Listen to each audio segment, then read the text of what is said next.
¿Todos ven bien? Entonces acá vamos a hablar sobre teorías evolutivas. Vamos a tratar de que la clase, como dije anteriormente, sea participativa, ¿sí?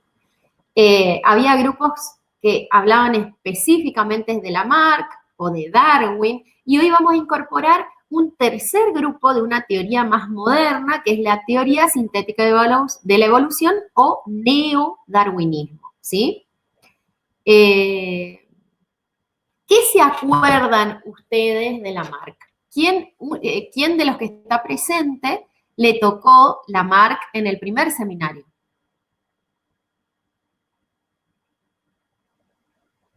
Lamarck era un naturalista francés. Él fue uno, o sea, se sentó o usó como, ay, no me sale la palabra, como que fue el primero en postular una teoría en la cual proponía que los animales podían cambiar por una fuerza interna y no justamente o sea, que... ¿Estaba en esa época el concepto, por ejemplo, de genes o de cómo se transferían? No. No. Sin embargo, ellos trataban de explicar la evolución desde su visualización, digamos, de la naturaleza, por ejemplo, por eso él era naturalista, ¿sí? Y era en una época que, si ustedes se acuerdan, que es contemporáneo, ¿no? ¿A quién? Hola. ¿Contemporáneo a quién es Lamarck?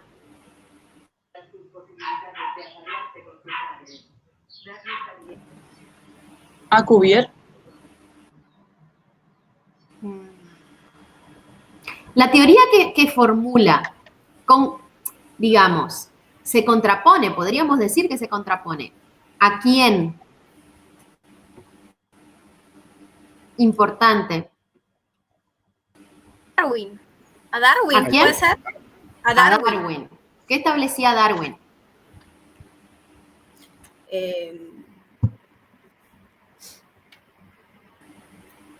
La evolución por selección natural. Eso.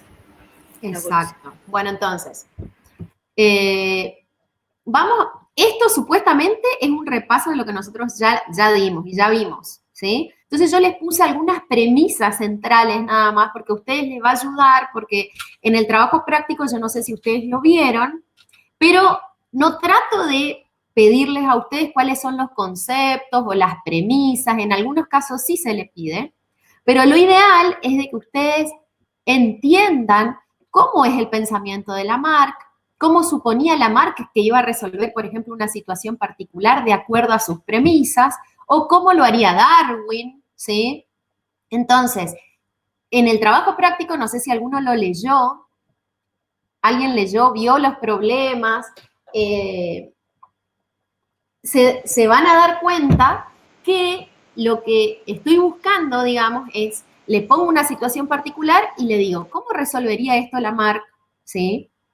¿Y cómo lo resolvería Darwin?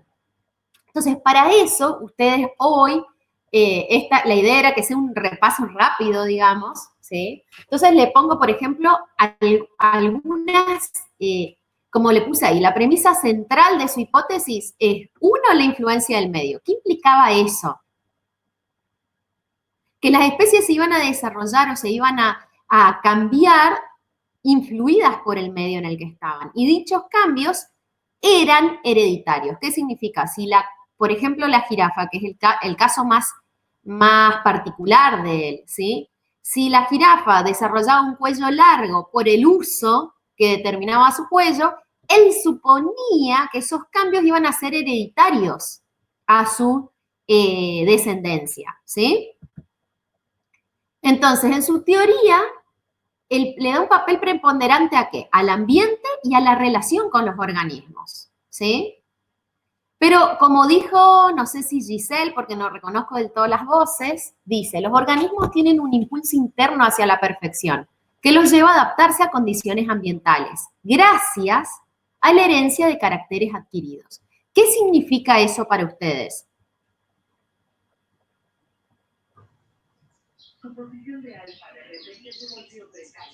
¿Hay alguien?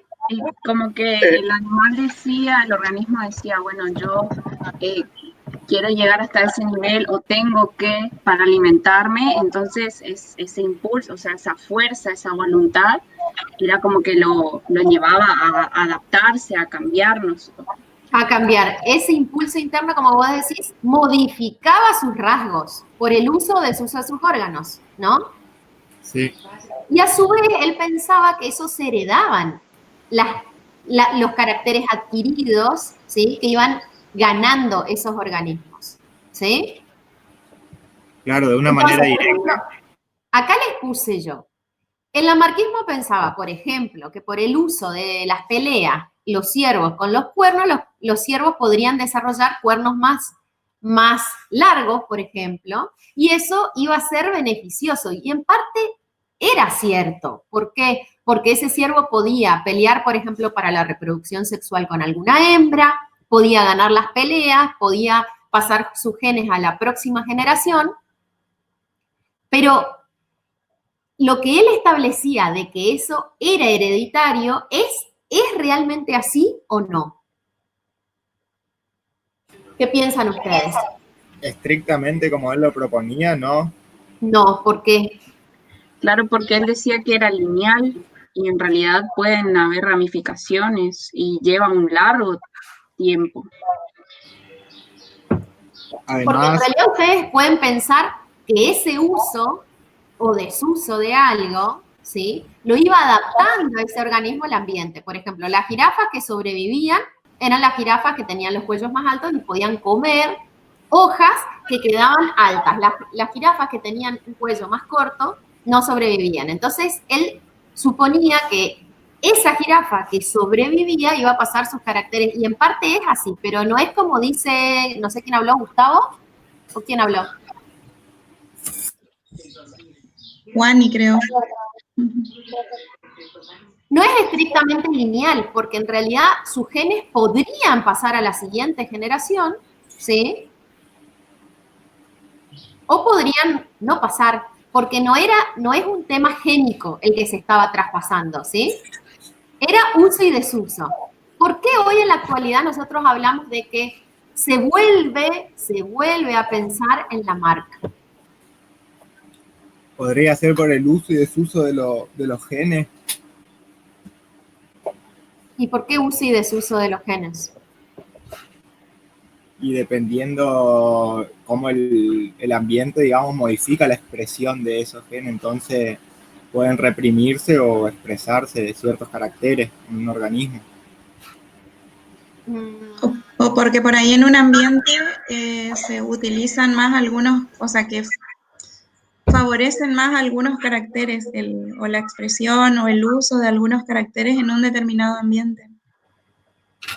Y eso Y puede ser, eso se caracteres da que- en realidad, ¿no? Claro. Ujú. No, había otra cosa que habíamos dicho, pero no importa. A ver, escuchen. Yo les puse los postulados. Esto ustedes ya lo pasaron en realidad en la mayoría de los seminarios.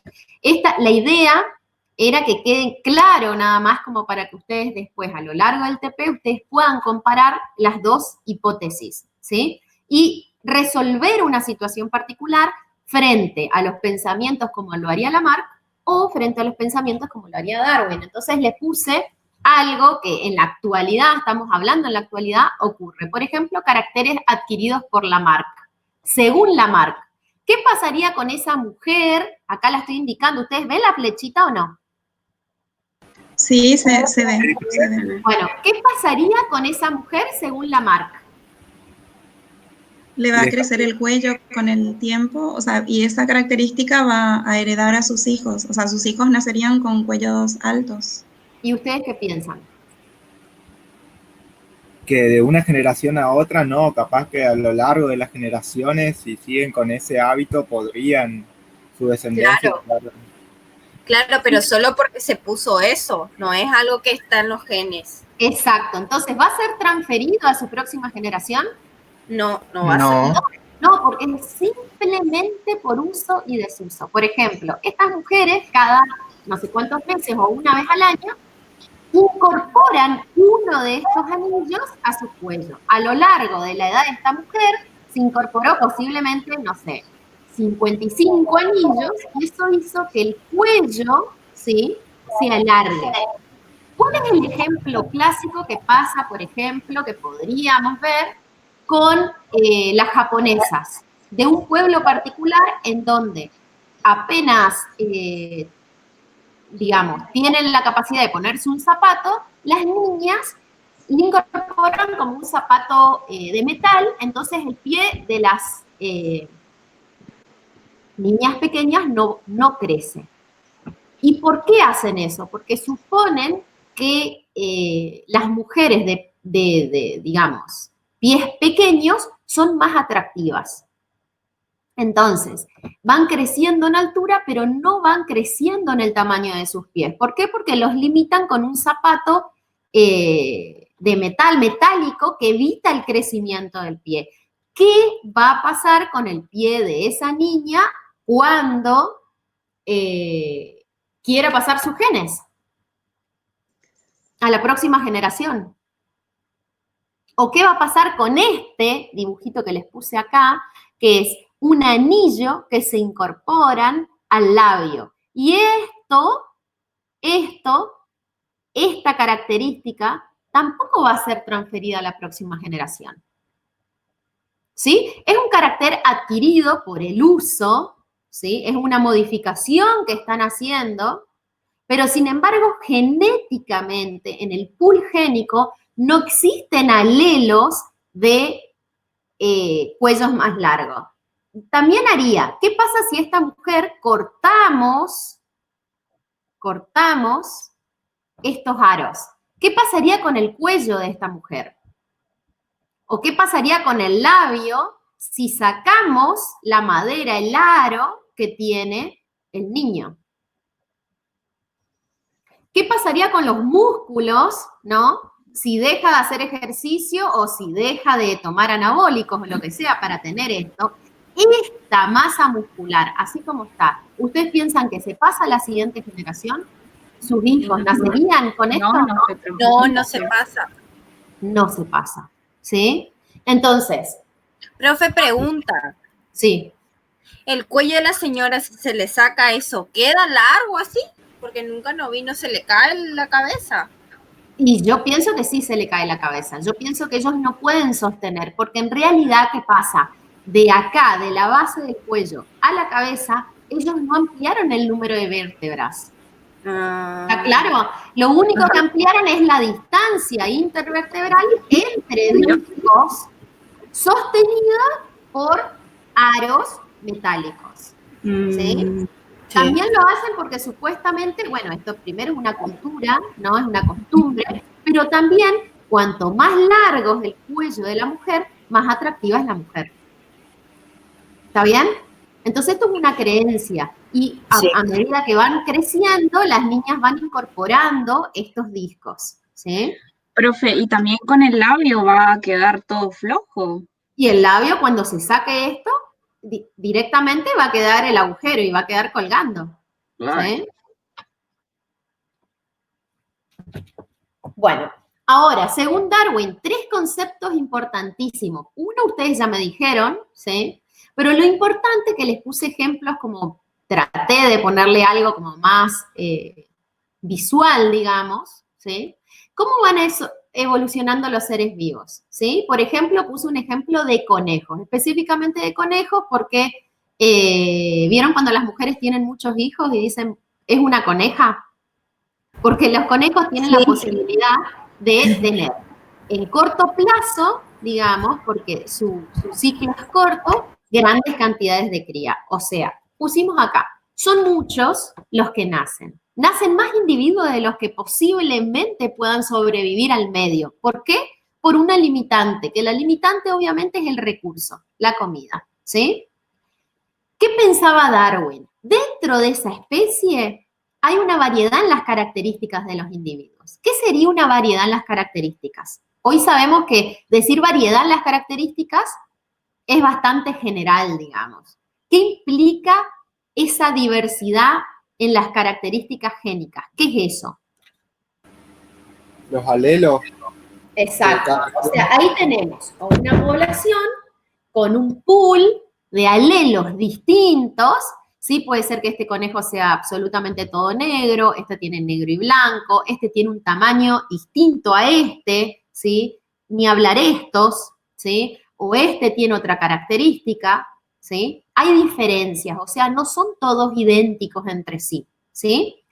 Esa diferencia, esa es una variabilidad intraespecífica, o sea, dentro de la especie, ¿sí? Si estamos hablando entre dos especies distintas, una especie de conejo y otra especie, ¿cómo se va a llamar a ese tipo de variabilidad? Inter. Exacto, inter, entre una y otra. Pero si hablamos dentro de la población, si esas diferencias es intraespecífica. Entonces, retomando, son muchos los conejos, pero algunos no encuentran suficiente alimento o sufren enfermedades y mueren. Otros son presas, por ejemplo, de otros depredadores, o sea que dentro de esa población va a haber una lucha por la existencia. Estamos según los pensamientos de Darwin, ¿no? Entonces, son muchos los que nacen de vuelta, pero ante esa lucha, por ejemplo, en la reproducción, algunos no van a encontrar pareja por algún motivo, puede ser por su tamaño, puede ser por su fenotipo, puede ser porque camina distinto, puede ser por la cantidad de feromonas que expulsan, ¿sí? Y no pasan sus genes a la próxima generación. Solo algunos son capaces de reproducirse y pasar sus genes a la próxima generación. ¿Está bien? Entonces, son muchos los que nacen, pero, de vuelta, solo sobreviven unos pocos. ¿Quiénes sobreviven? Los que han nacido con características que le permiten adaptarse mejor a su medio. ¿Sí? Entonces, ¿qué establecía Darwin en una de sus premisas? Que existía una fuerza, que es esto, que es la selección natural, que elimina a los que nacieron, vamos a decir, con características menos apropiadas para sobrevivir, ¿sí?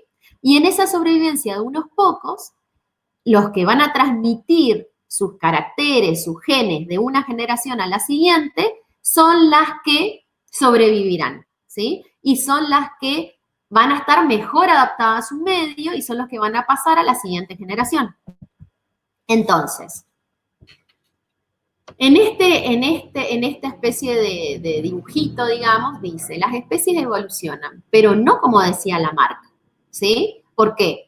En la población hay una variabilidad intraespecífica entre las jirafas, ¿sí? Por ejemplo, en tamaño o hasta en coloración, en tamaño de cuello, ¿sí?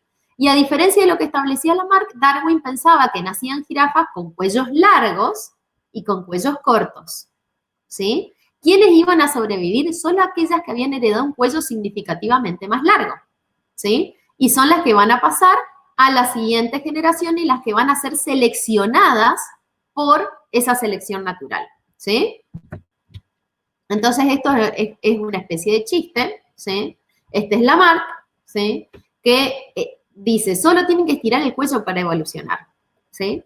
Y acá les puse, en mentira, en la evolución tiene que haber una variación y selección natural, ¿sí? Siempre cuando hablamos de Lamarck y de Darwin, este es como el dibujito que aparece siempre. Acá, comparando las dos teorías y reflexionando, que ya lo hicimos a lo largo de lo que va de la clase, no vamos a... Esto mismo les puso Mica en la primera clase, no sé si ustedes se acuerdan, en donde del pasado al presente, quiénes son las jirafas que sobrevivirían, ¿sí? Según Lamarck, y quiénes según Darwin, ¿sí? Eso está claro porque va a haber, por ejemplo, ahora, vamos a reflexionar que esto es un ejemplo, pero en el TP ustedes tienen otros ejemplos de qué pasa, por ejemplo, reflexionemos y díganme ustedes, ¿qué pasa con este insecto que realmente parece una hoja? Si ustedes lo ven así, ven que tienen patas, ¿sí? Pero si ustedes ven esto sobre un árbol o sobre una hoja, les puedo asegurar que ustedes no diferencian este insecto de la planta misma, ¿sí? O, por ejemplo, estas orugas, ¿sí? Que es la oruga que vulgarmente se dice oruga rama, que al incorporarse se mimetiza, ¿me están escuchando? Con el árbol y Sí. así evita, digamos, ser vista. Entonces, según la teoría de Lamarck, ¿por qué este insecto cambiaría y evolucionaría, ¿sí? O esta oruga, ¿sí? ¿Qué pasaría, digamos, según la teoría de Lamarck, qué pasaría? Y según la teoría de Darwin, ¿qué pasaría? Ahí los escucho. Bueno, para Lamarck, supongo que la necesidad de mimetizarse, esa función que necesita le va a llevar a crear esos órganos, o sea, crearía el aspecto de hoja, por la necesidad que tiene de mimetizarse en ese ambiente. ¿Y según Darwin? Y de acuerdo según Darwin, capaz que al principio existan algunas, dentro de la misma especie, individuos que tienen aspecto de hojas, individuos que no tienen aspecto de hojas, o sea, que tienen ese fenotipo, y otros que no. Y bueno, entonces, capaz que los que tienen no tienen aspecto de hojas van a ser más predados, se dice. O sea, los depredadores le van a atacar más a los que no tienen aspecto de hojas, entonces de a poco van a sobrevivir más los que tienen aspecto de hojas, y entonces son los que van a tener mayor eficacia biológica, o sea, van a poder reproducirse más, y entonces eventualmente de a pocos va a ir quedando únicamente esa característica. ¿Podría ser una explicación? ¿Qué piensan los otros?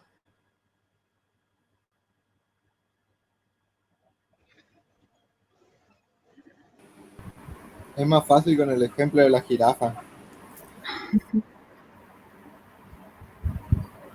Bueno, yo también. Bueno, pero que Roxana. Nosotros lo vemos constantemente. En este caso, ¿están de acuerdo con lo que dijo Roxana? Roxana habló, ¿no es cierto? Sí, soy yo, Rosana. Voy reconociendo las voces sin foto, pero ¿qué piensan los otros? Bueno, para añadir algo,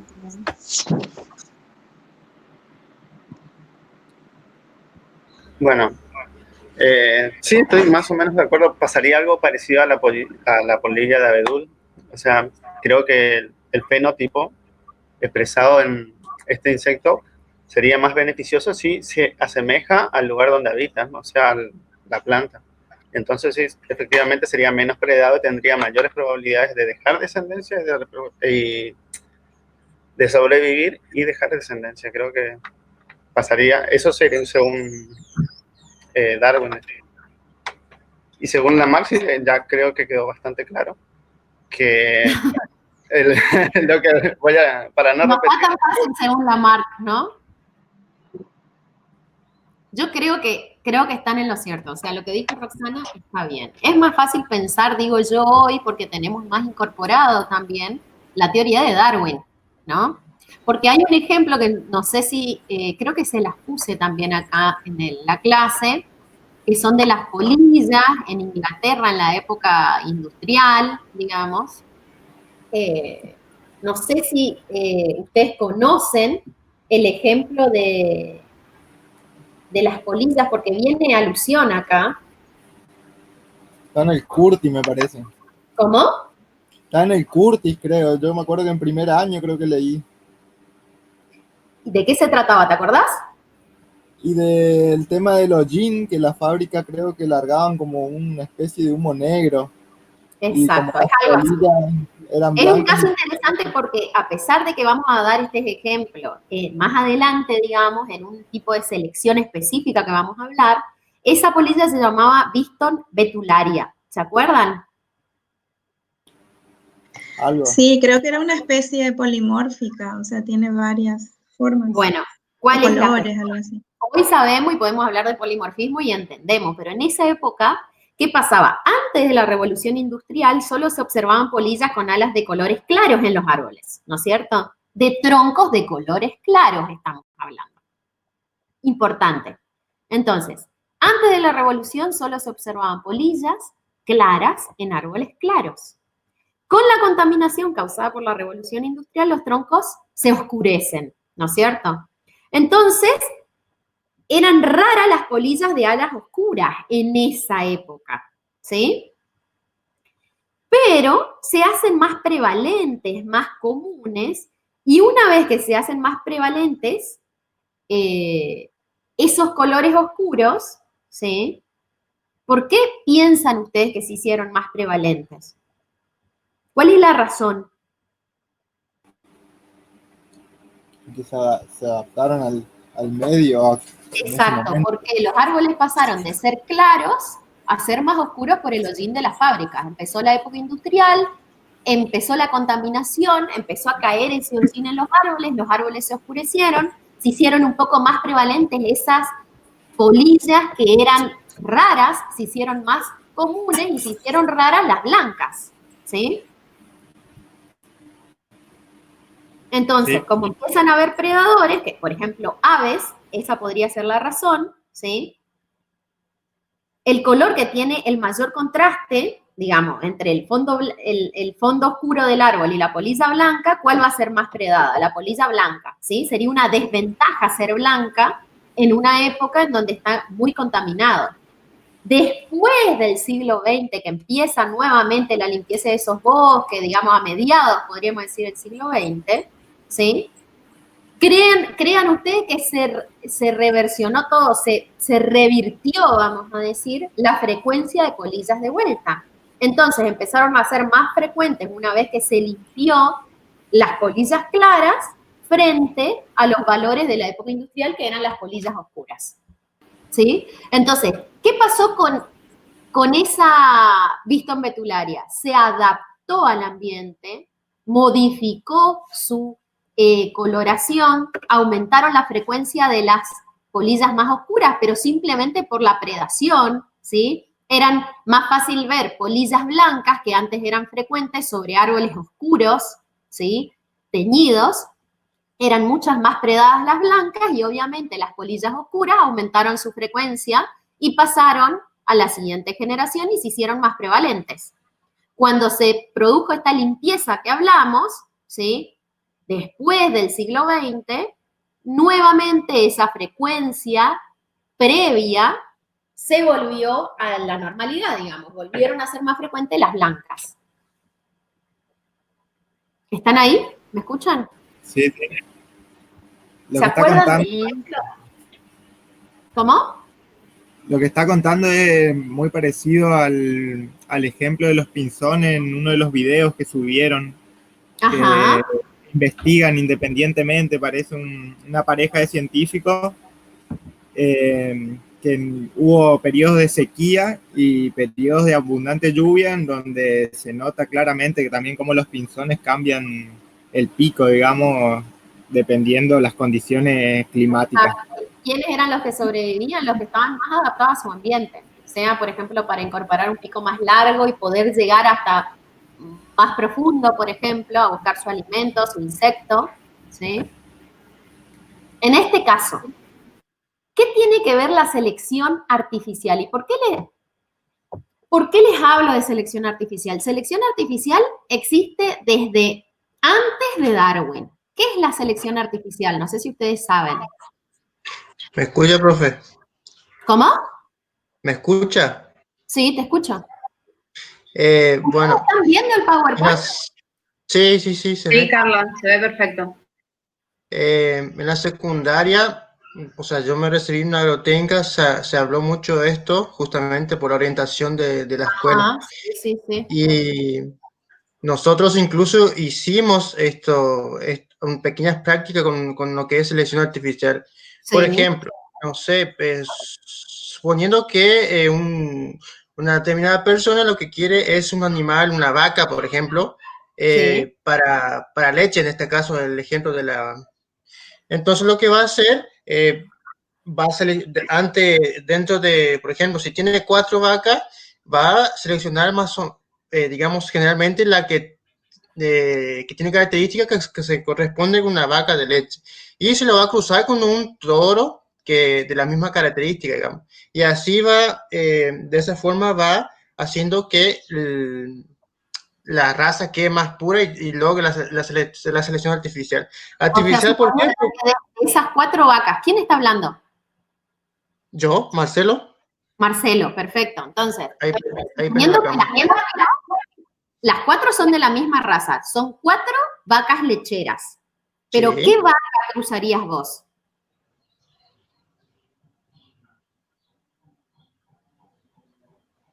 ¿Qué vaca seleccionás artificialmente? ¿Por qué decidís vos esa vaca? ¿Qué característica La que debería tiene las mejores características. ¿Cómo? La que tiene las mejores características, por ejemplo, que produce más leche, como dijo en Marcelo, exacto. Si todas son vacas lecheras, se supone, ¿no? Vos no vas a hacer selección con una vaca que sea lechera frente a una que no produzca, ¿no? Por algo, vos se supone que tenés todas, o sea, partimos de la base que son todas fenotípicamente igual o no, ¿no? Puede ser más grande, puede ser más alta, pero tu selección es, por ejemplo, acá, frente a una característica. Seleccionas de esas 4 una que es la que produce mayor cantidad de leche, ¿sí? Y cruzas con el toro que tiene las mejores características, ¿sí? En una generación. A lo largo de la siguiente generación, vos suponés que esa vaca que producía mucho, sus hijos también van a tener la capacidad de producir mucho. Y, por ejemplo, produce 2 vaquitas, ¿no? De esas vaquitas, una produce mayor cantidad de leche. Entonces, volvés a seleccionar en la siguiente generación esa vaca que tiene una característica superior, vamos a decir, frente a la otra. Entonces, eso es selección artificial. Y eso se hace desde la época de la prehistoria, aunque ustedes no crean. El hombre, digamos que no pudo dimensionar, digamos, la dirección que le estaba dando a la selección. Porque si hablamos hoy de técnicas, que les puedo hablar yo, por ejemplo, de técnicas modernas, como la clonación, ¿sí? Estamos hablando frente a técnicas que son extremas, lo más extremo de la selección artificial. ¿Por qué? Porque yo directamente agarro la genética de un toro campeón y la multiplico, ¿sí? O agarro la genética de un caballo de polo ganador y la multiplico, ¿sí? O sea, tengo todo el potencial y la capacidad para tener un toro campeón, ¿sí? O un caballo de polo campeón, la capacidad potencial génica. Pero si yo no le enseño, por ejemplo, a ese caballo cómo se juega polo, ese caballo va a ser un caballo campeón. No. No, porque si yo ese caballo lo pongo en mi potrero a comer pasto, no va a valer lo que vale un caballo de polo. ¿Sí? Estamos hablando, por ejemplo, de 11 millones de dólares vale un caballo, ¿sí? ¿Por qué se clonan esos animales? Porque tienen todo el potencial genético a hacer lo mismo que sus copias, ¿sí? Pero tienen que pasar por el mismo ambiente, la misma enseñanza, las mismas, como para que tenga características iguales a ese toro campeón, ¿sí? Eso es una selección artificial extrema, la clonación animal, por ejemplo, ¿sí? Pero hay otras técnicas, por ejemplo, fertilización, la fertilización que se da en la mayoría de los, vamos a hablar, en la mayoría de los tambos, en la mayoría de no solo tambos, sino en la mayoría de cualquier, vamos a hablar de las chacras que se dan acá en Misiones, no chacras tan pequeñas, pero el que tiene un dinero mínimo como para, vamos a decir, sincronizar todo su establo, que incorpora a su a su técnica, digamos, a su uso habitual, incorpora la fertilización in vitro o incorpora la inseminación artificial. ¿Por qué se da, por ejemplo, inseminación artificial? ¿Por qué yo estoy hablando de selección artificial y hablo de estas técnicas? Porque mediante, por ejemplo, la inseminación con pajuelas de semen de un toro campeón, yo premio en el mismo momento, ¿sí? Primero la sincronizo, digamos, hormonalmente a todas las vacas del establecimiento y las insemino con el mejor semen que yo consiga, ¿sí? Entonces, posiblemente en una, en dos, en tres generaciones yo estoy acelerando ese proceso de mejora, ¿sí? ¿Me van siguiendo? ¿Hay alguien o se corta? Claro, es como que es más corto el tiempo. Es más corto el tiempo, no solo porque es más corto el tiempo, sino porque estoy incorporando quizás genética que yo no tengo, genética conocida, genética estudiada, genética buena, a todo mi establo, digamos,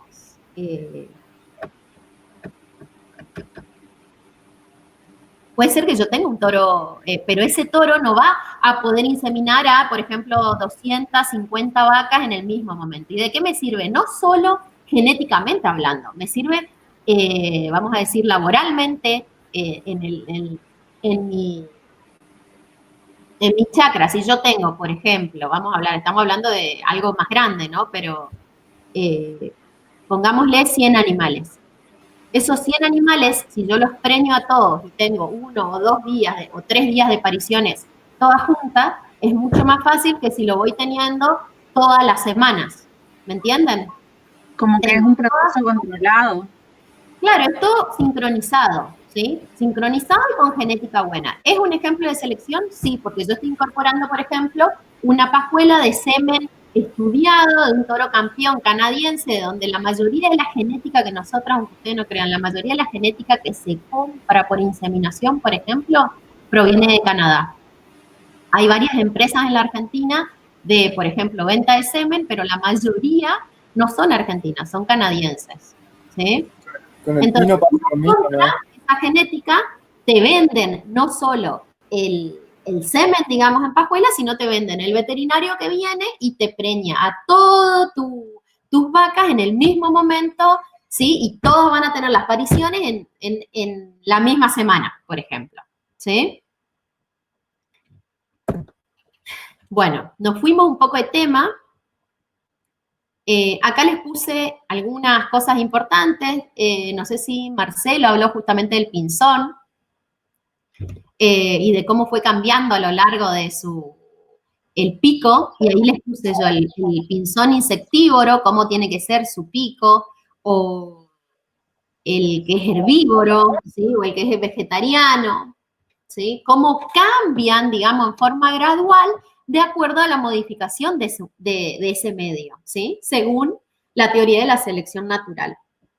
Eso en parte es lo que ustedes vieron en el video que le subió Mica, ¿sí? Claro, también hablaba ahí de que, por ejemplo, uno que tiene adaptado el pico para comer insectos, no se puede reproducir con uno que está adaptado para comer granos, porque en sí ya el canto es distinto y la apariencia también es distinta, entonces directamente no se atraen. Claro, y ustedes, no sé si ustedes llegaron a leer, ¿alguno leyó el origen de las especies? El origen de las especies está como, no estoy segura, yo tengo el libro y es un libro que compré de una biblioteca súper antiguo, y si ustedes lo ven, está, creo que más o menos es de la época de los primeros libros de Darwin, porque está absolutamente, es un libro viejito, divino, que para mí es una reliquia, ¿no? No es de lectura fácil ese libro. No sé si alguno leyó alguna vez El origen de las especies. ¿Empezó a leer por lo menos? Yo traté de leer el que la profe Mica nos compartió, pero se me dificultaba mucho, no sé si es el mismo. No, Sí, seguramente es el mismo, porque no es de lectura fácil. Obviamente no estamos hablando, no es un libro de cuentos, o sea que no es, vamos a hablar objetivamente, no es un libro divertido, digamos. Pero sin embargo, si ustedes se ponen en la época, eso obviamente que es, salió de las anotaciones y demás de Darwin, ¿no? El modo en que está escrito no es fácil, digamos, pero es un libro apasionante. Yo lo he leído, no completé las 3 veces, pero lo leí 2 y empecé de vuelta y no lo terminé, porque aunque ustedes no crean, o sea, a pesar de que nosotros estamos en este tema, digamos, frente a la segunda lectura o a la tercera lectura y seguramente años posteriores, 10 veces, aunque lo leas, ¿sí? Siempre vas descubriendo otras cosas. Y lo mismo pasa con la mayoría de los libros, ¿sí? Esto se pasó solo, perdón. Estaría bueno que puedan leerlos porque hay conceptos y cosas que nosotros, por ejemplo, acá les pongo 4 o 5 postulados que son los fundamentales, ¿sí? El primero, la mayoría de las especies se reproducen en gran número. Los recursos, el alimento, sí, son limitados. Esos individuos de una especie no son iguales entre sí, siempre existe cierta variabilidad y como consecuencia de esa variabilidad se produce una lucha de existencia en la que solo sobreviven los mejores adaptados. Esa sobrevivencia es gracias a la selección natural, ¿sí? Y esos que sobreviven son los descendientes que van a heredar esos caracteres, ¿sí? Eso sería como un resumen de Darwin. Ustedes, acá le puse de vuelta la teoría de la selección por Darwin. Yo no quiero, digamos,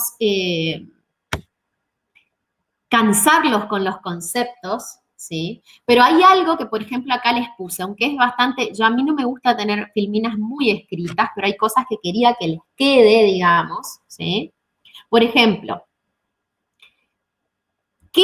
para que se dé esa selección, digamos, ¿por qué es importante que ustedes entiendan que esa selección actúa sobre los individuos, ¿no? Sobre las poblaciones, vamos a hablar, pero qué es necesario que exista para que actúe? Uno, variabilidad individual. 2, ¿sí? Una relación entre variabilidad en eficacia biológica y variabilidad fenotípica. ¿Qué es eso? ¿Qué entienden ustedes por eficacia biológica? El que tiene mayor posibilidad de reproducirse, que se puede reproducir más. Exacto. Y esa eficacia biológica va de 0 a 1, ¿no es cierto? Profe, Sí. justo en el práctico usted también habla acerca de esto de la longevidad. ¿Cómo influye o Ajá, algo así la longevidad sí. en las especies o algo así? ¿Se Esa relaciona con es esto? la pregunta que yo quiero que ustedes me respondan. ¿Qué piensan ustedes? Lee la pregunta, ¿la tenés ahí? Porque yo si no debería salir de No, la no, presentación. tampoco la tengo, profe. También tendría Eh, que, o sea, estoy con mi celu, pero podría buscar. no, no importa, no importa. La pregunta, Acá yo tengo a mano, si querés te la leo. sí, sí, Roxana, Lela.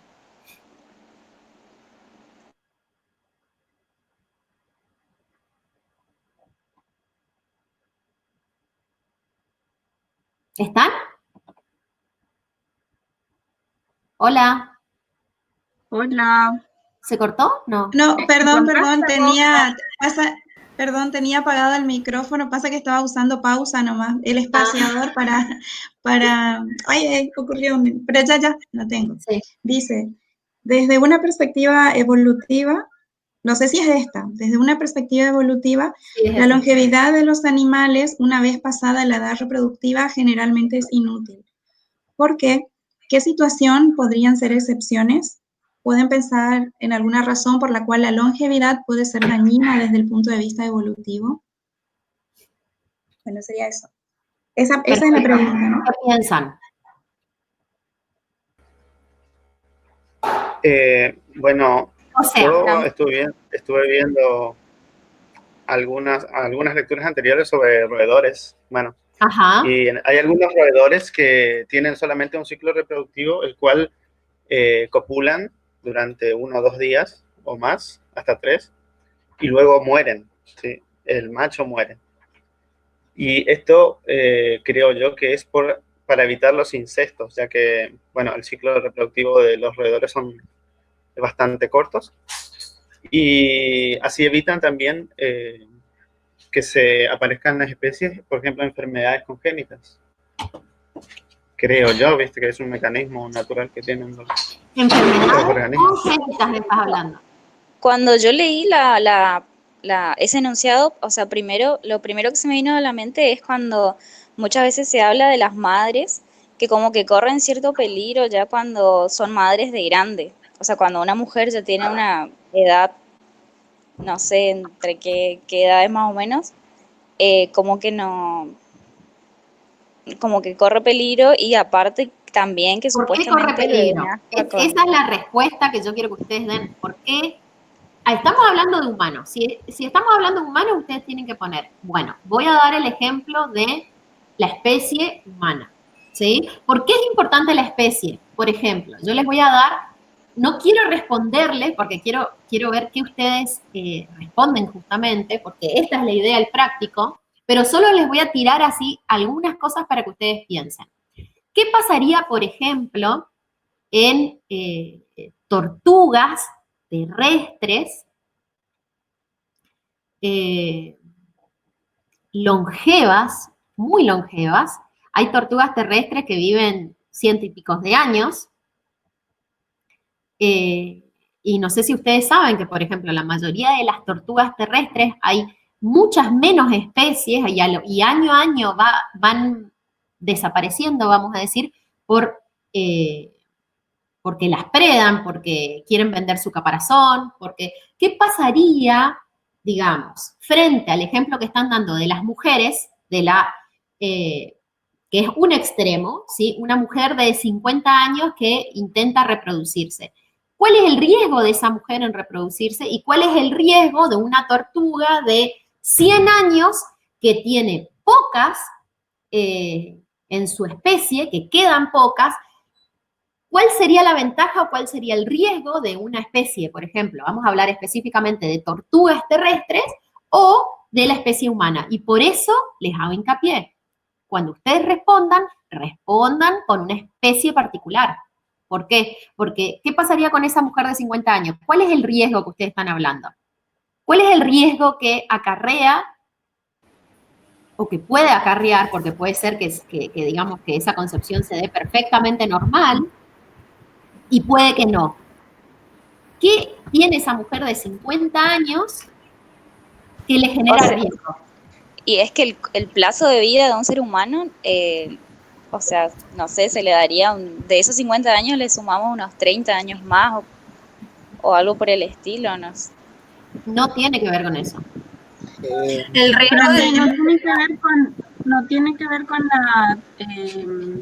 lo de los telómeros, que por ahí se van acortando y se va perdiendo información genética. ¿Quién respondió? Giselle. Yo, Giselle. Giselle, me gusta por ahí va. Una de las cosas por ahí va. Como que cuando leí o cuando escuché que Rosana leyó, me hizo ilusión a eso, de que a medida que va pasando el tiempo, los telómeros se van acortando y la información genética se va perdiendo. Y por ahí en la descendencia es lo que va a provocar daños, por ahí, no sé, no. En el caso de los humanos, de las mujeres, el tema de los óvulos, que cuando pasan los años, esos óvulos van perdiendo, digamos, la efectividad de poder tener una cría. O los espermatozoides también, no solo el óvulo. No, claro, no es que el óvulo pierde la efectividad. ¿Qué pasa? Ustedes eso sí lo saben, porque ya vieron meiosis, mitosis, porque ya vieron gametogénesis. ¿Qué pasa con el ovario, por ejemplo, de una mujer de 50 años? Con el ovario, con el hígado, con las mamas, con el útero y con todos los órganos. Esa mujer de 50 años estuvo expuesta a, posiblemente, vamos a hablar en números mentirosos, esa mujer estuvo expuesta a 35 tipos de antibióticos. Esa mujer de 50 años posiblemente estuvo expuesta a quimioterapia. Esa mujer de 50 años posiblemente estuvo expuesta a la exposición año a año de luz UV por tomar sol. Esa mujer de 50 años estuvo expuesta a radiación porque visitó Japón, no sé, estamos inventando, ¿sí? ¿Qué pasa con las células de esas mujeres? Y hablando de células, estamos hablando de los ovocitos y de todas las células del cuerpo. ¿Qué puede pasar? Que se dañe el ADN de la célula. Que tenga descendencia con malformaciones genéticas. O sea, hay más probabilidad, capaz. Exacto. Exacto. Eso es lo que pasa. Posiblemente vamos a hablar, una mujer de 20 años, posiblemente, esté menos expuesta a lo largo de su corta vida a todo eso que estamos hablando frente a una mujer de 55 años. ¿Sí? Entonces, toda esa exposición a un ambiente que posiblemente no sea el adecuado puede generar daños o pueden generar mutaciones, ¿sí?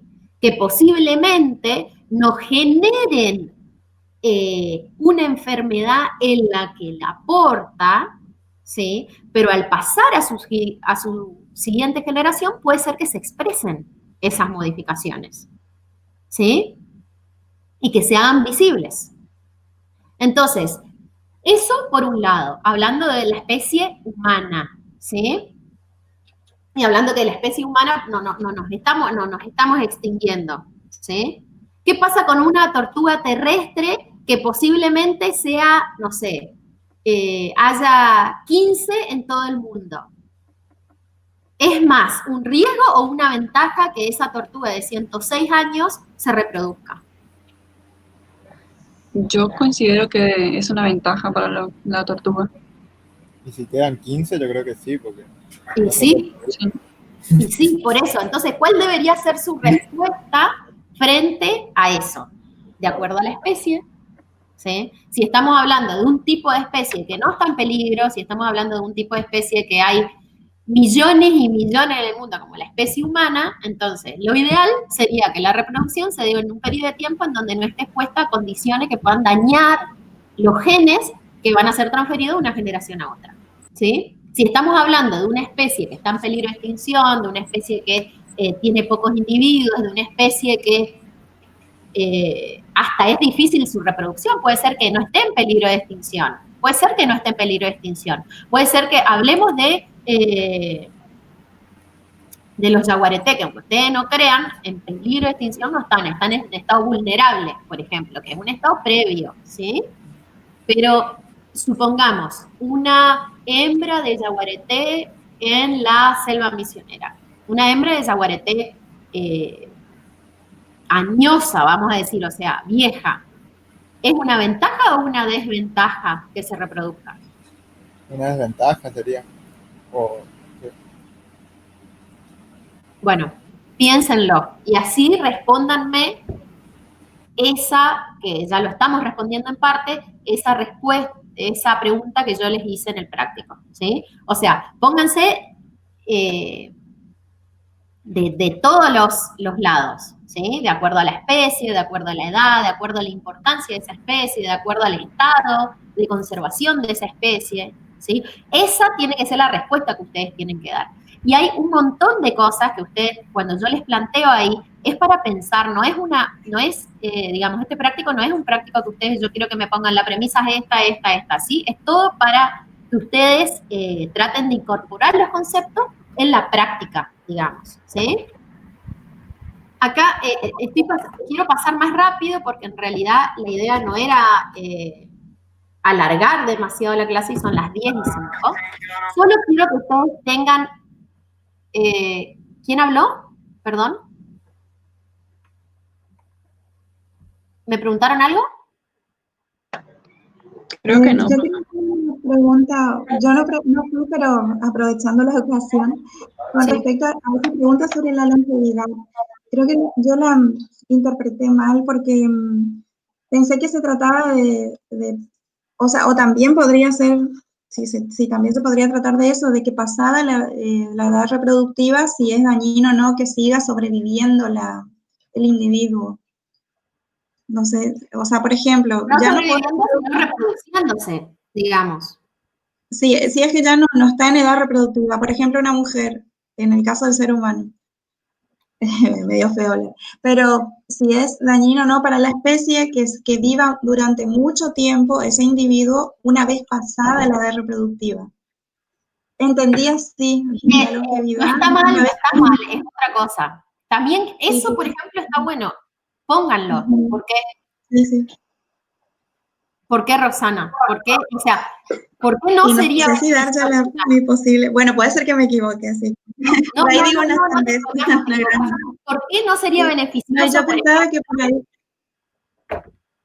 Y ¿Eh? capaz que puede, para no aumentar tanto la población, y más si es una especie que se reproduce mucho, por ejemplo, un conejo o una rata que se reproduce bastante. Justamente son Si se animales reproducen. que son de vida corta esa, pero supongamos, esto es suposición, de que una Sí. coneja que ya no está en edad reproductiva viva 10 años más. Estamos hablando, no, porque no viven 10 años, también los conejos, pero supongamos que viven 2 años más o 18 meses más en esa población. ¿Qué impacto Y si tendría? y en los recursos, porque competiría por los recursos con otros que sí pueden reproducirse. O sea, yo pensaba eso. Exacto. ¿Y está bien? Bueno. ¿Está Dale. bien? Gracias. Gracias. Bueno, ahora hablando de selección natural y dos conceptos, digamos, que quiero que quede claro, digamos. Para que exista selección natural, dijimos que los individuos que pertenecen a esa población tienen que presentar variaciones, ¿sí? De hecho, la variación es como una condición sine qua non, vamos a decir, o sea, una condición básica, esencial para que los procesos evolutivos se lleven a cabo, ¿no es cierto? Cuando hablamos de variación, ¿qué es la variabilidad? ¿Qué entienden ustedes por variabilidad? Y hablamos que la variación en los organismos se presenta a distintos niveles, ¿no es cierto? O sea, estamos hablando desde la variación en los nucleótidos, que forman el ADN, de la morfología, no sé, variaciones de comportamiento, ¿no es cierto? Sería como el banco genético de la población que tiene la variabilidad del genotipo de cada individuo, que tienen que ser distintos, porque si no, no van a poder evolucionar. Sí, o sea, podríamos decir ahí, a medida que vamos disminuyendo el nivel, vamos a encontrar más variaciones. Estamos hablando de la morfología, de las variaciones del comportamiento, después empezamos a hablar del ADN, ¿sí? Las modificaciones del ADN. A medida que disminuimos el nivel en el que estamos viendo, vamos a encontrar mayor variación, ¿no es cierto? Ahora, esa variación se tiene que pasar a la siguiente generación. ¿Qué palabra ustedes conocen que hasta ahora no les dije, ¿sí? Que es, digamos, que ayuda a que esa característica pase de una generación a la otra y es medible mediante un parámetro que ¿cómo se llama?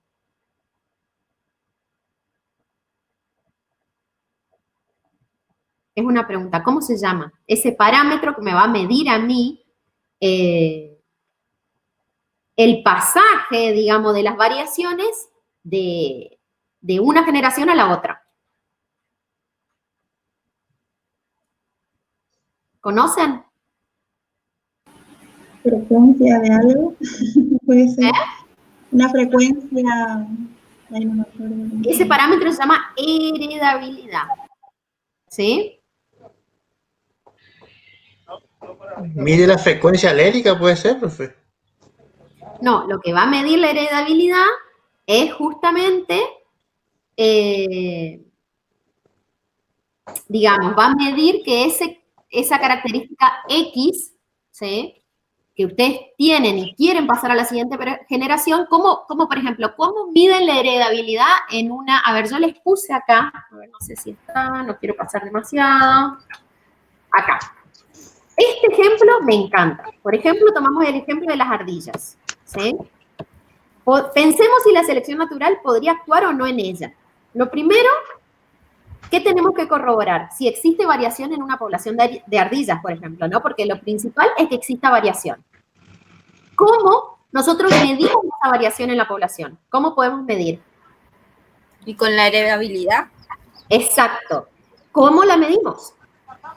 ¿Con porcentaje puede ser? Pero fácil. Supongamos que encontramos, por ejemplo, no sé, una variación en la población de ardilla, por ejemplo, en el tamaño de la cola. ¿Cómo miden ustedes la heredabilidad? Estadísticamente. ¿Cómo? El total fenotípico sobre el total genotípico, algo así. ¿Y cómo saben ustedes el genotípico? Contamos, hacemos un relevamiento. Fácil, en la práctica, claro, ustedes no están viendo los genes de las ardillas, solo están viendo que una población tiene cola corta, otra población tiene cola larga, por ejemplo. ¿Cómo van a saber si ese carácter cola corta, por ejemplo, es heredable a la siguiente generación? O cola larga es heredable a la siguiente generación. ¿Qué miden? ¿Cómo lo miden? Estudiando la